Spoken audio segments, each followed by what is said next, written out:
Meus irmãos, eu quero cumprimentá-los com a paz do Senhor Jesus, amém? Você tem motivos para dizer glória a Deus? Coisa boa, você está com a sua Bíblia aí? Abra comigo o livro de Ruth, 8º livro da Bíblia, livro de Ruth, capítulo de número 1. Ruth, capítulo de número 1. Retornar a São José é sempre um presente. Minha gratidão ao pastor André, pastora Nayane, pelo carinho de sempre. Poder servi-los é sempre um privilégio. Que Deus possa alcançar o seu coração com essa palavra essa noite. Você que está assistindo pela transmissão, que a sua atenção também possa estar conosco nesta palavra, que Deus fale também com você através dela. Ruth de número 1, se você encontrou aí, com o sinal, diga amém. Versículo 1, está escrito assim: Nos dias em que os juízes julgavam, houve fome na terra, e um homem de Belém de Judá saiu habitar no país de Moabe, ele, sua mulher e seus 2 filhos. Chamava-se este homem Elimeleque, e sua mulher Noemi. Os filhos se chamavam Malom e Quilion, efrateus de Belém de Judá. Foram a Moabe e ficaram ali. Morreu Elimeleque, marido de Noemi, e ficou com ela os seus 2 filhos, os quais se casaram com mulheres moabitas. O nome de uma era Orfa e o da outra Ruth. Quando já fazia quase 10 anos que moravam ali, morreram também os 2, Malom e Quilion, ficando assim a mulher desamparada de seus 2 filhos e de seu marido. Então se levantou ela com as suas 2 noras para voltar do país de Moabe, porque nesta terra ouviu que o Senhor tinha ajudado o seu povo em Belém, dando-lhe alimento. Pelo que saiu do lugar onde estava, e as suas 2 noras com ela, indo elas caminhando para voltarem à terra de Judá. Disse Noemi às suas noras: Ide, voltai, cada uma para a casa de sua mãe. O Senhor use convosco de benevolência, como vos o fizeste para com os falecidos e comigo. O Senhor dê que acheis descanso, cada uma em vossa casa com outro marido. E então ela as beijou, e elas levantaram a voz e choraram. Verso 14. Pelo que levantaram a voz e tornaram a chorar, e então Orfa se despediu da sogra com um beijo, mas Ruth se apegou a ela. Disse Noemi: A tua cunhada voltou para o teu povo e para os seus deuses. Volta também tu após a tua cunhada. Porém Ruth respondeu: Não me insistas para que te deixe, e me obrigues a não seguir-te. Aonde quer que fores, irei, e onde quer que pousares, pousarei. Teu povo será o meu povo, teu Deus será o meu Deus. Onde quer que morreres, morrerei eu, e ali serei sepultada.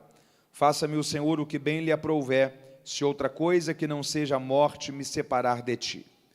Vendo Noemi que de todo estava resolvida a ir com ela, deixou-lhe falar nisso. Assim as 2 mulheres foram-se, até que chegaram a Belém. Entrando elas em Belém, toda a cidade se comoveu por causa delas. E as mulheres perguntavam: Não é esta Noemi? Respondia-lhes ela: Não me chames Noemi, chamai-me Mara, porque grande amargura me tem permitido o Todo-Poderoso. Se você leu comigo, diga amém. Deus te abençoe, tome o seu assento, se assim você pode. Quem está com a sua atenção voltada para a palavra do Senhor, diga amém. Essa história aqui é muito conhecida por todos nós. Todo o livro de Ruth vai se dar dentro da história dessa família. Era um tempo de escassez financeira, um tempo de limitação financeira em Belém. Assim como nos nossos tempos nós vemos, muitas vezes, já havia a cultura naquela época, o entendimento naquela época de que um período de escassez financeira em um local era uma boa oportunidade para recomeçar a vida em outro lugar. Nos últimos anos, nosso país tem vivido essa realidade, infelizmente, mas nós cremos em um novo tempo sobre o Brasil, onde haverá um tempo de avivamento, visitação de Deus, prosperidade sobre a nossa nação. Nossa nação será restaurada por Deus através de uma igreja viva, vibrante, relevante, que vai cumprir o seu papel como noiva de Cristo nesse país. Era um tempo de escassez financeira. Elimeleque é casado com Noemi. Eles têm 2 filhos, Malom e Quilion. E devido à realidade financeira que Belém de Judá vivia, eles tentam a vida em Moabe, mudam para ali, tentam recomeçar a vida ali. A Bíblia diz que, permanecendo ali algum tempo depois, Elimeleque vem a falecer. Os 2 filhos, Malom e Quilion, casam-se com 2 moças moabitas. O nome de uma era Orfa, o nome da outra era Ruth. E o texto diz que aproximadamente 10 anos depois, os 2, infelizmente, também vêm a falecer. E ficam as 3 mulheres viúvas, Noemi e suas 2 noras, Orfa e Ruth.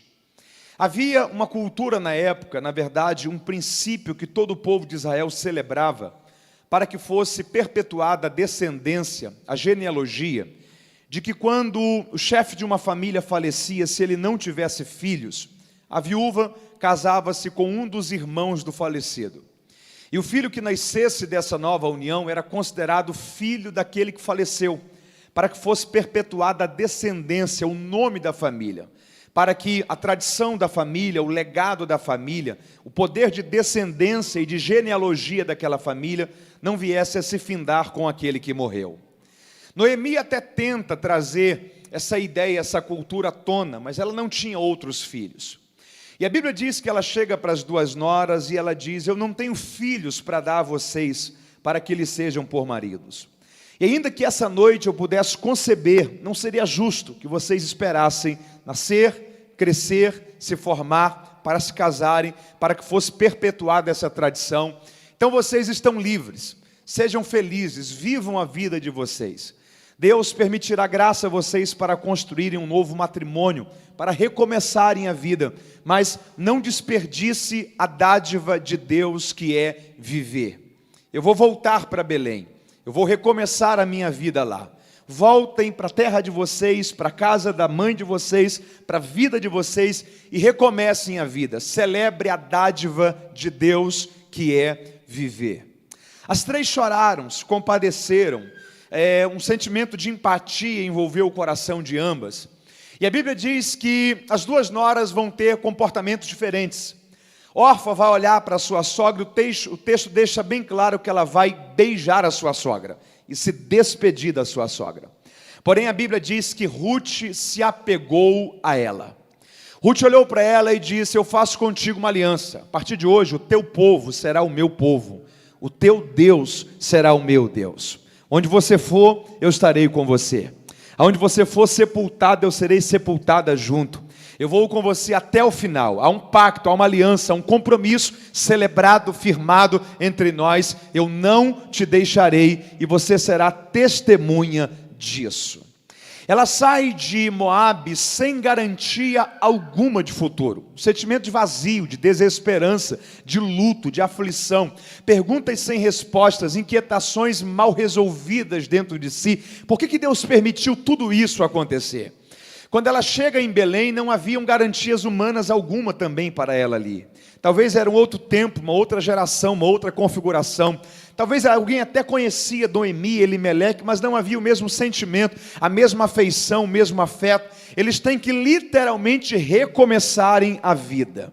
Deus compassivo, misericordioso como é, havia estabelecido na lei de Moisés uma lei de bondade e misericórdia para com os necessitados. Em épocas de colheita, como aquela era a época de colheita de cevada e de trigo, Deus havia estabelecido em sua palavra que aquele que era proprietário de uma fazenda, de uma terra, quando fosse colher a sua plantação, não devia colher tudo. Mas cada fileira deveria ser passada apenas uma vez. Se caísse alguma coisa no chão, não era para ser pegado, era para ser deixado ali. E os cantos das plantações deveriam ser preservados, também não deveriam ser colhidos, porque dentro de todo esse território de colheita, Deus havia preservado essa parte para órfãos, viúvas, necessitados, aqueles que estavam em limitação, para que pudesse ter pelo menos o mínimo para a sua subsistência. Ruth vai recorrer a essa lei, e a Bíblia diz que um homem chamado Boaz, que é um proprietário de uma fazenda, de um território de colheita, vai respeitar essa lei que Deus havia estabelecido. Em um dia de cega, em um dia de colheita, ela vai para recolher, na verdade, alguma coisa que pudesse ser recolhida, e a Bíblia diz que Deus decide naquele dia mudar a sorte de Ruth. Ela conhece a Boaz. Boaz era um homem muito rico, muito crente e solteiro, quase tudo que uma moça solteira quer. Quando ela encontrou-se com Boaz, se encantou, Boaz também se encantou com ela e casaram-se.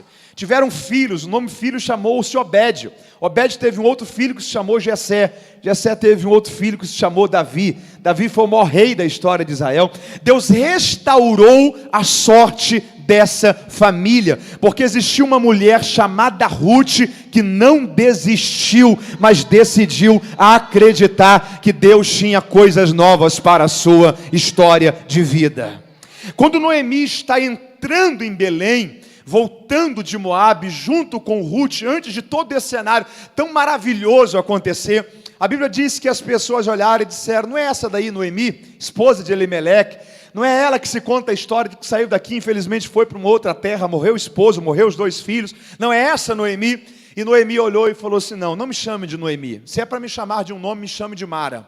Ela estava fazendo ali uma alusão ao episódio do Êxodo, lembra? Quando o povo de Israel atravessa o Mar Vermelho, 3 dias depois chegam no local, muita sede, tem até uma fonte de águas, mas são águas amargas. E por causa do nome do local, que era Mara, cria-se uma conexão de Mara com amargura. Então, Noemi está fazendo alusão disso. O que Noemi está dizendo é o seguinte: não me chame de Noemi, mas me chame de amarga, porque o Todo-Poderoso permitiu que a minha vida se transformasse em uma vida de amargura. Só que esse sentimento de Noemi do capítulo 1 não é o mesmo sentimento de Noemi até o capítulo 4. Porque o capítulo 4 termina com o filho de Ruth, Obed, que por causa da lei do levirato, Boaz, ele era o remidor dessa família, ele traz sobre si a herdade, a redenção, ele traz sobre si a responsabilidade de manutenção dessa família, e a lei do levirato vem sobre essa família, como se Boaz fosse o sucessor de Malom para casar-se com ela. Então, pela lei dos judeus, o filho de Ruth, ainda que seja filho de Boaz, por causa da lei do levirato, era a mesma coisa como se fosse filho de Malom e neto de Noemi. E a Noemi, que chegou achando que a sua vida seria só amargura, termina esse livro com uma criança nos braços, dizendo: Deus mudou a minha sorte, Deus transformou a minha vida, Deus me fez sorrir de novo. Eu quero liberar uma palavra de Deus sobre a vida de alguém aqui nesta noite. Existe vida depois da dor. Eu vou dizer isso aqui de novo para você: existe vida depois da dor. Eu posso não saber como tem sido os seus dias, como foi o seu último ano, o cenário que você tem vivido, mas há uma palavra de Deus vindo sobre você: a vida depois da dor. A vida depois da dor, a vida depois da dor. Deus vai restaurar a sua sorte, Deus vai transformar o seu luto em festa. Um novo dia de Deus virá sobre você. Há alguém que está entendendo essa palavra? Deus mudou a sorte dessa família. Você está comigo aí? Diga amém. Tem 3 lições nesse texto que eu preciso compartilhar com você. Primeira coisa que a gente precisa aprender no livro de Ruth: tenha coragem para enfrentar a vida apesar dos riscos. Não projete sobre você as coisas que deram errado na vida de outras pessoas. Não é porque deu errado com alguém que vai dar errado com você. Tenha coragem, enfrente a vida. Ruth poderia parar quando teve a oportunidade de ir para Belém e pensar o seguinte: não vou não. Porque da última vez que tentaram fazer isso daí, deu errado. Última vez que alguém tentou sair do país para tentar a vida em outro local, eu sei no que deu. Morreu Elimeleque, morreu Malom, morreu Quilion. Eu vou ficar aqui mesmo. Só que ela enfrenta a vida e, apesar dos riscos, ela decide enfrentar a vida. Não existe uma vida sem riscos, isso é utopia. Viver é arriscado. Só que é melhor você enfrentar os seus medos hoje, encarar a vida e ter coragem, do que você deixar o tempo passar e lá na frente você se arrepender de não ter tentado. Daqui 10 anos, provavelmente, nós iremos nos arrepender mais das coisas que nós não fizemos do que das que fizemos. A gente se arrepende sempre do abraço que a gente não deu, do telefonema que a gente não fez, da visita que a gente não foi, daquilo que a gente não participou, da chance que a gente não aproveitou. Quase sempre a dor do remorso é muito maior do que a dor da frustração por ter tentado.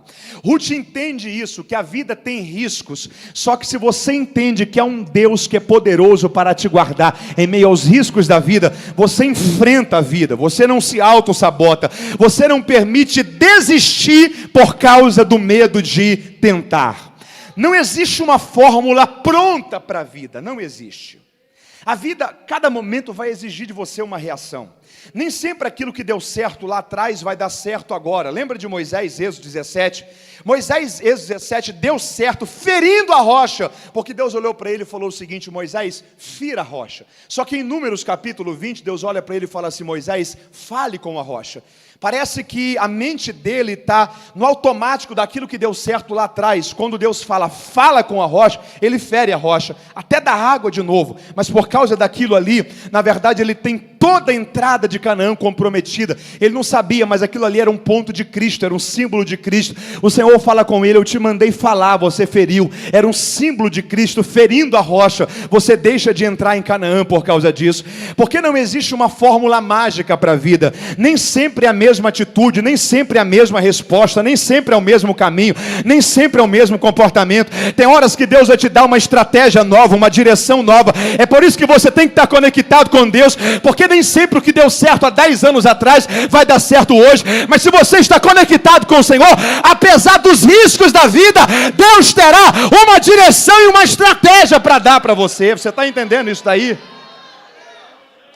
Um dia Jesus olhou para os discípulos e disse o seguinte: deixa eu contar uma história para vocês. Alguém que vai construir uma torre, antes de começar a obra, tem que fazer os cálculos,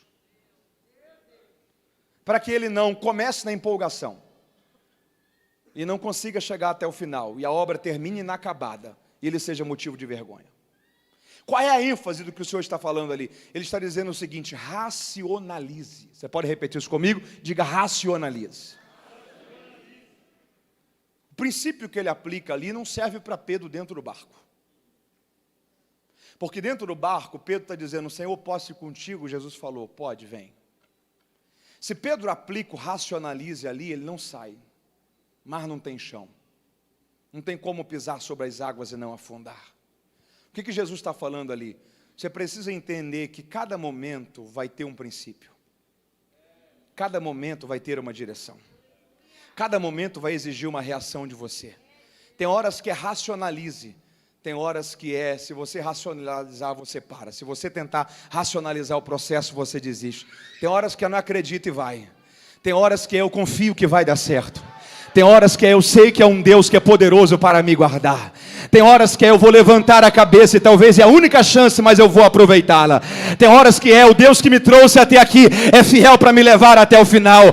Tem horas que não tem a ver com o cálculo, tem a ver com a fé. E tem horas que fé dá um passo sem ainda haver um chão.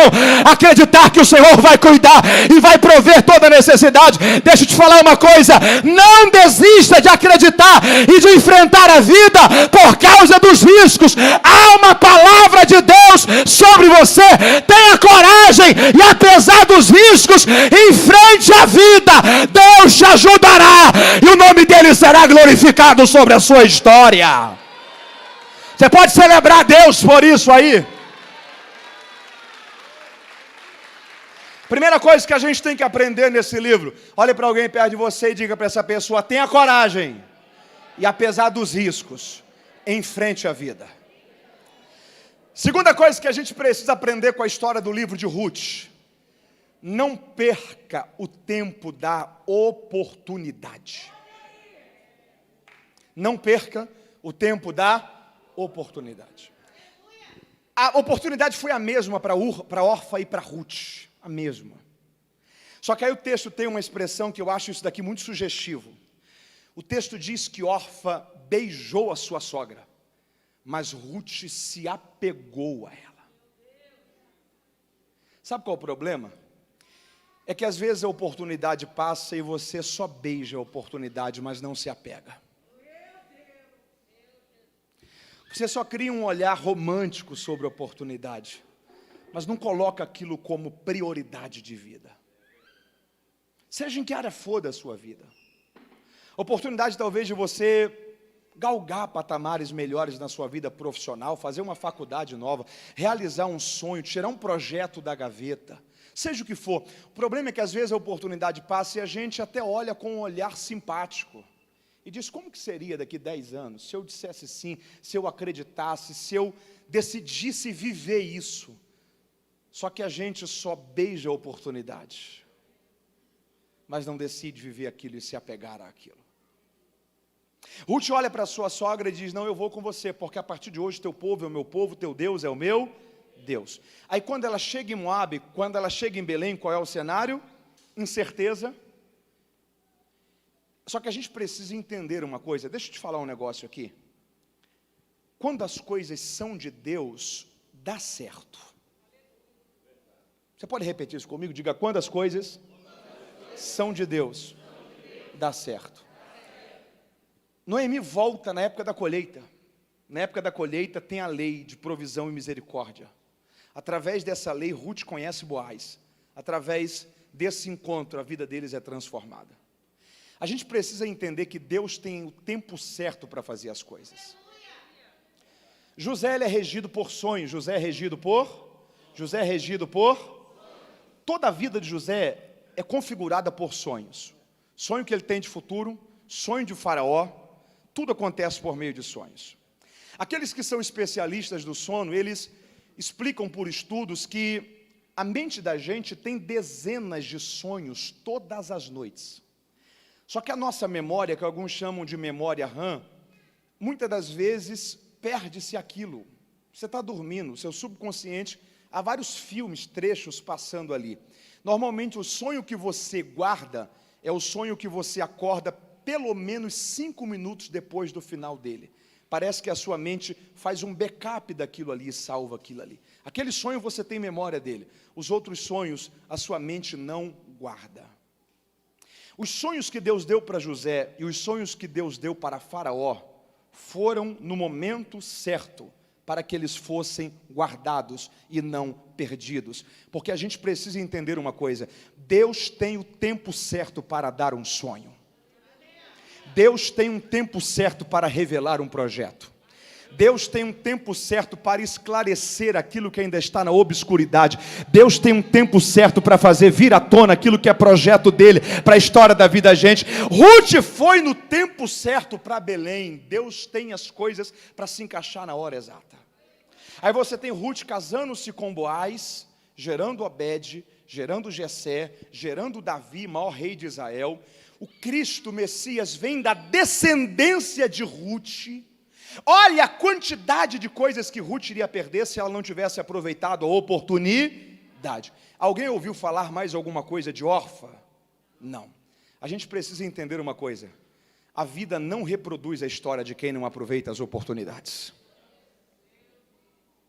Eu estou falando a alguém esta noite, você precisa aproveitar o tempo da oportunidade. Porque há um ponto de contato desse momento com o seu futuro. Há um ponto de contato desse momento com o propósito de Deus para a sua história. Há um ponto de contato desse momento com o futuro que Deus já tem preservado para a sua vida. A gente precisa entender que tem ambientes que não cabem mais a gente. Tem cenários que não cabem mais a gente ali dentro dele. Quando você pega, por exemplo, a lagarta, quando ela vai se tornar borboleta, aquele casulo não cabe mais. Quando está na hora da criança nascer, o útero não cabe mais. Deixa eu te falar uma coisa. O ambiente do desconforto é o acesso da próxima fase. O ambiente do desconforto é o acesso da próxima fase. Tem coisas que Deus está te empurrando para fora, porque Ele está dizendo, eu tenho algo novo para você, eu tenho uma história nova para você, eu tenho um momento novo para você. Deus vai fazer de um jeito que não vão restar dúvidas, que é Ele que está te guiando para um local de propósitos. Você está entendendo isso? Ruth está conectada com isso e Ruth está dizendo, não, eu vou. Mas garantia tem? Não, não tem, mas não tem problema. Tem horas que grandes oportunidades de Deus vão vir em oportunidades discretas. Que grandes portas vão vir em portas pequenas. que grandes presentes vão vir em embalagens discretas. E às vezes até Deus mostrando para o nosso coração aonde é que está a nossa convicção e esperança, naquilo que a gente enxerga, no cuidado dEle, no poder dEle. Mas deixa eu te falar uma coisa, você não pode perder o tempo da oportunidade. Tem uma ideia muito interessante que nenhuma oportunidade é parada, toda oportunidade tem uma velocidade. Umas são tão rápidas que se você não conseguir aproveitá-las no momento, talvez de novo você não as tenha de volta. Outras são mais devagares. Talvez lá na frente você consegue novamente. Só que nenhuma oportunidade é parada. Toda oportunidade tem uma velocidade. Lucas capítulo 18, tem uma história que todos nós temos um carinho muito grande por ela. Cego Bartimeu, lembra? Jesus está indo para Jerusalém, passando por Jericó. Um homem cego começa a gritar no caminho. Dizer, Senhor, filho de Davi, tenha compaixão de mim. Senhor, filho de Davi, tenha compaixão de mim. Senhor, filho de Davi, tenha compaixão de mim. Aquilo começa a ficar importuno, tem gente pedindo para ele se calar, tem gente querendo constrangê-lo. O texto deixa bem claro que ele clamava ainda mais, Senhor, filho de Davi, tenha compaixão de mim. Senhor, filho de Davi, tenha compaixão de mim. Aí o texto diz que Jesus parou. Não era fácil parar Jesus. O diabo tentou, não conseguiu. Herodes tentou, não conseguiu. Os fariseus tentaram, não conseguiram. A classe religiosa judaica tentou, não conseguiu. Um cego, no caminho de Jericó, para Jesus. O Senhor chama aquele homem e diz, o que é que você quer que eu faça por você? Ele diz, Senhor, eu quero tornar a ver. A Bíblia diz que Jesus o cura, ele retoma a sua visão. E Jesus diz a ele, vai porque a tua fé te salvou. Quando você continua a ler o livro de Lucas, dali Jesus vai para Jerusalém. Em Jerusalém é a última semana. Na última semana tem a crucificação. Depois da ressurreição ele vai 2 vezes a Galileia. Depois de 2 vezes a Galileia, ele é ascendido aos céus em Jerusalém. Sabe o que isso significa? Aquela era uma oportunidade única para aquele cego. Jesus não voltaria mais por Jericó. É por isso que ele está insistindo e dizendo, eu vou continuar um pouco mais. Senhor, filho de Davi, tenha compaixão de mim. Tem gente querendo me parar, mas o futuro é para quem não desiste fácil. Senhor, filho de Davi, tenha compaixão de mim. Tem gente que está se incomodando, mas eu vou perseverar um pouco mais. Senhor, filho de Davi, tenha compaixão de mim. Um dia você vai olhar para trás e vai ver que valeu a pena não ter desistido. Talvez você está diante de uma oportunidade que é única, mas eu estou profetizando uma palavra de Deus sobre você. Não perca o tempo da oportunidade. Deus vai honrar a sua perseverança. Um dia você verá que valeu a pena não ter desistido. Quem pode celebrar a Deus por isso? Você não pode perder o tempo da oportunidade. Em primeiro lugar, tenha coragem e enfrente os riscos da vida. Segundo lugar, não perca o tempo da oportunidade. Terceira lição, aqui eu começo a concluir. Quando Noemi está chegando em Belém, as pessoas olharam para ela e o que foi que as pessoas falaram? Não é esta Noemi? E o que foi que ela disse? Não me chame Noemi, me chame Mara. Curiosamente, o nome Noemi significa agradável. O nome Mara significa amargura. E se tem alguma Mara entre nós, não se constranja, minha esposa chama-se Mara e ela é uma pessoa muito agradável. Isso não define quem você é. Mas o nome Noemi significa agradável. Para o judeu, a semântica do nome, a origem do nome tem muito peso. Os judeus colocam o nome dos filhos por causa do significado do nome. Quando os judeus estão olhando para essa mulher chegando e estão dizendo, não é essa Noemi? Ela está trazendo sobre si um peso do seu passado tão grande, que ela está olhando e está dizendo, não me chame de alguém agradável. Se você quer definir esse momento que eu estou vivendo, me chame de amarga. Porque a vida tem sido amargura para mim. Terceira coisa que a gente precisa aprender com esse livro. Não permita que as experiências da vida rotulem você. Produtos possuem rótulos. Garrafas possuem rótulos. Pessoas não. Não é um momento que você passou no seu passado que vai definir quem você é. Não é uma experiência negativa que você viveu na sua vida que vai definir a identidade que você vai carregar. Não é porque você foi ferido que você vai se transformar em uma pessoa que vai ferir pessoas. Não é porque foram mal com você que você vai permitir que isso reconfigure você para se transformar em alguém que vai fazer o mal para os outros. As experiências da sua vida não podem rotular quem você é. Você lembra da menina da casa de Naamã? Lembra?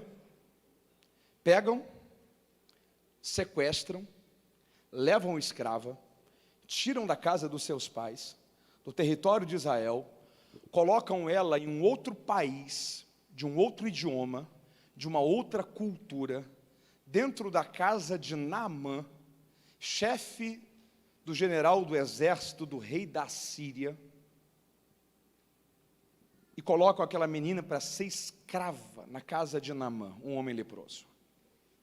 Tem duas coisas que a gente precisa aprender ali. Primeira coisa, Naamã era leproso e já havia se conformado com aquilo. Você pode repetir isso comigo? Diga: Naamã era leproso e já havia se conformado com aquilo. Não tinha cura para a lepra. Ele já estava começando a tratar aquilo como algo normal. Deixa eu falar uma coisa. Pare de tratar como normal aquilo que não é normal. Pare de tratar como se fosse o comum aquilo que você sabe que não é correto. Se você sabe que isso não é certo, não se acostume com isso. Não se familiarize com isso. Não comece a tratar isso como se fosse algo normal. O Senhor está falando para alguém esta noite aqui: pare de tratar como normal aquilo que é anormal.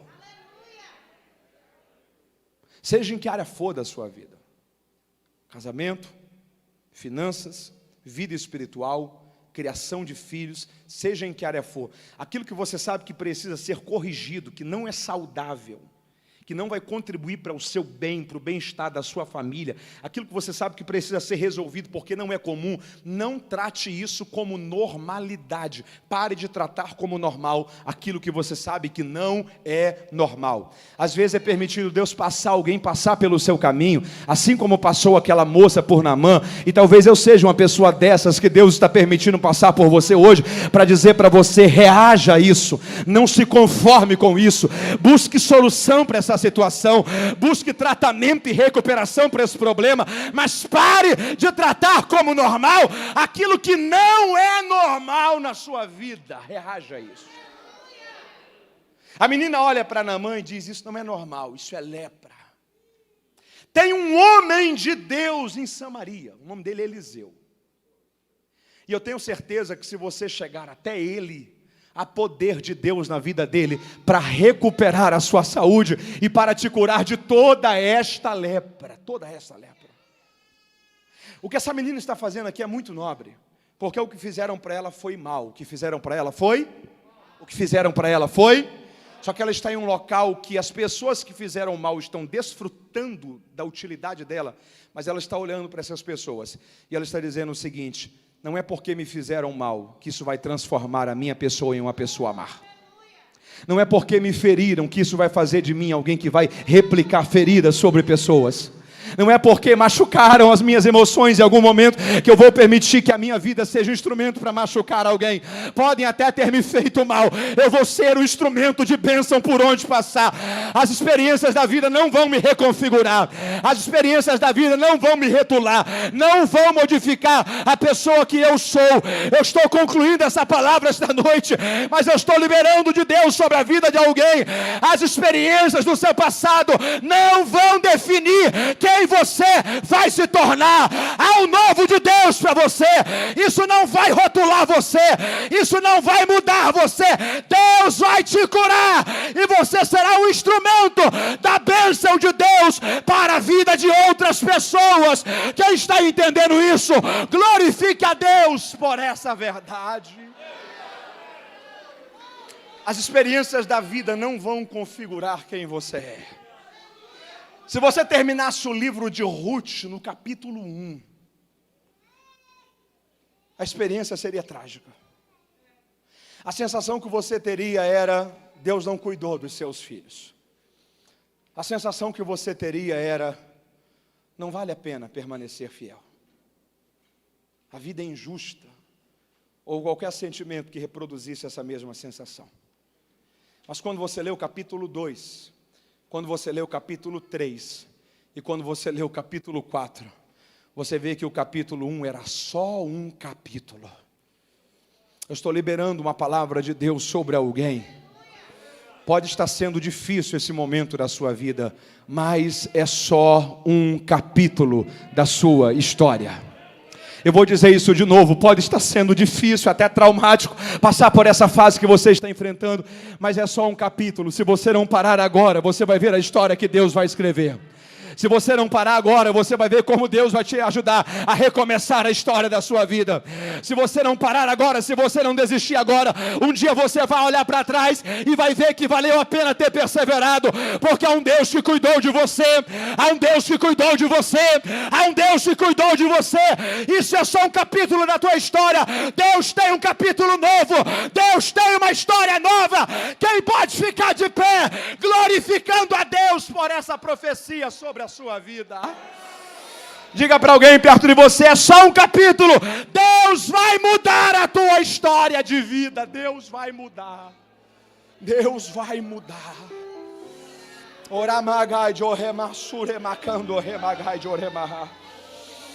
Levante as suas mãos bem alto, glorifique ao Senhor. Aleluia! Deixa eu profetizar uma coisa sobre o nosso tempo. Nós estamos no capítulo da pandemia. Mas esse é só um capítulo. Esse não é o final do livro. O Senhor trouxe ao meu coração esses dias uma palavra. Eu não tinha percebido isso, certamente você não deve ter ouvido isso em outro local. Mas depois de toda a grande pandemia que a humanidade enfrentou, logo na sequência, Deus enviou sobre a sua igreja um grande avivamento. No século XVI houve a peste negra, que matou mais de 50 milhões de pessoas na Europa. Na sequência existiu a reforma protestante. No século XVIII houve a peste de varíola, que assolou o mundo. Na sequência existiram os grandes avivamentos de John Wesley, Jonathan Edwards e George Whitefield. No século XX existiu a grande peste da gripe espanhola. Na sequência, o movimento pentecostal explodiu em todo o mundo com um poderoso avivamento, inclusive no Brasil. Nós estamos no início do século XXI, na segunda década, enfrentando uma pandemia. Curiosamente, a cada 100 anos a humanidade vive uma pandemia. Parece coincidência. Mas a gripe espanhola foi em 1920. A peste negra foi em 1520. A peste da varíola foi em 1720.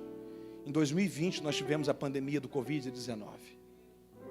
Essa pandemia ela vai passar. Porque é só um capítulo. E os nossos olhos verão um grande derramar de Deus sobre a nossa nação. Você pode levantar as suas mãos, talvez uma ou duas mãos, e dizer: nós concordamos que virá um avivamento sobre o Brasil. Nós profetizamos a destruição das cadeias espirituais que governam essa nação. Diga: nós repreendemos o espírito da cultura, da impunidade que tem sido entronizado nesse país. Diga: Deus vai libertar o Brasil. Deus vai libertar o Brasil. Deus vai libertar o Brasil. Deus vai salvar essa nação. Deus vai salvar essa nação. Os nossos olhos verão um grande avivamento de Deus que virá sobre o Brasil, de norte a sul, de leste a oeste. Deus vai sacudir essa nação com um grande derramar do seu Espírito. A nossa geração vai viver um poderoso avivamento. Deus virá sobre nós com poder e com glória. Quem concorda com isso pode celebrar ao Senhor por isso. Nós estamos vivendo só um capítulo.